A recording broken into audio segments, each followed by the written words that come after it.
సొంత రాష్ట్రంలో కానీ పక్క రాష్ట్రంలో కానీ నీటి వివాదాలకు సంబంధించి పదే పదే చర్చలు జరుగుతున్నాయి. నేను ఈ వేదిక మీద నుంచి ఈ రాష్ట్రంలో ఉండి పక్క రాష్ట్రంలో రాజకీయ పార్టీలలో ఉన్న ప్రజాప్రతినిధులకు ఒక సూచన చేయదలుచుకున్నా, ఒక విజ్ఞప్తి చేయదలుచుకున్నా.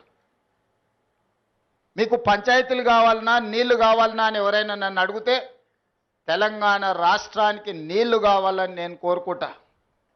మీకు వివాదాలు కావాలన్నా మీకు పరిష్కారం కావాలన్నా అంటే నేను పరిష్కారం కోరుకుంటా. నీళ్ల వివాదం ముసుగులో రాజకీయ ప్రయోజనం పొందాలి అని మా ప్రభుత్వం మా పార్టీ భావించడం లేదు. రెండు రాష్ట్రాల మధ్యలో ఉండే సమస్యల్ని శాశ్వతంగా పరిష్కరించాలి అని తెలంగాణ ప్రత్యేక రాష్ట్రాన్ని శ్రీమతి సోనియా గాంధీ గారు కాంగ్రెస్ పార్టీ ఇచ్చింది. కాబట్టి నీళ్ల విషయంలో వివాదాలు, నీళ్ల విషయంలో రాజకీయ లబ్ధి కోసం ఆలోచన చేయొద్దు. రాజకీయాలకు అతీతంగా మనం ఈరోజు ఆలోచన చేసుకొని పరిష్కరించుకోవాలి. ఈ పరిష్కారాలకు చర్చలు ఒక్కటే పరిష్కారము.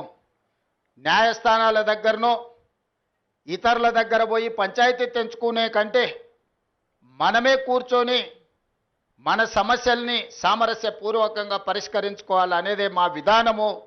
పక్క రాష్ట్ర ముఖ్యమంత్రి గారికి నేను విజ్ఞప్తి చేస్తున్నా, కృష్ణా నదిలో ఉన్న మా పాలమూరు రంగారెడ్డి ఎత్తిపోతలు కావచ్చు, మా కల్వకుర్తి లిఫ్ట్ ఇరిగేషన్ కావచ్చు, మా డిండి ప్రాజెక్టు కావచ్చు, మా ఎస్ఎల్బిసి భీమా నెట్టంపాడు ప్రాజెక్టులు కావచ్చు, ఉమ్మడి రాష్ట్రంలోనే మంజూరైన ప్రాజెక్టులు.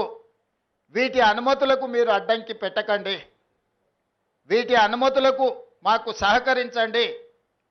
ఉమ్మడి రాష్ట్రంలో ఉన్నప్పుడే మంజూరైన ఈ ప్రాజెక్టులకు ఆంధ్రప్రదేశ్ రాష్ట్రం నుంచి అభ్యంతరాలు రావడం వల్ల ఎన్విరాన్మెంట్ క్లియరెన్సులు కానీ సిడబ్ల్యూసి క్లియరెన్సులు తెచ్చుకోవడంతో మాకు సమస్యగా మారింది. ఇవి రాకపోవడం వల్ల మాకు రావాల్సిన బ్యాంకుల నుంచి రుణాలు కానీ కేంద్ర ప్రభుత్వం అందించాల్సిన సహాయం కానీ యాక్సిలరేటెడ్ ఇరిగేషన్ బెనిఫిషియరీ ప్రోగ్రాంలో కేంద్ర ప్రభుత్వం 60% నిధులు ఇవ్వడానికి అవకాశం ఉన్న ప్రాజెక్టులు మాకు రావడం లేదు.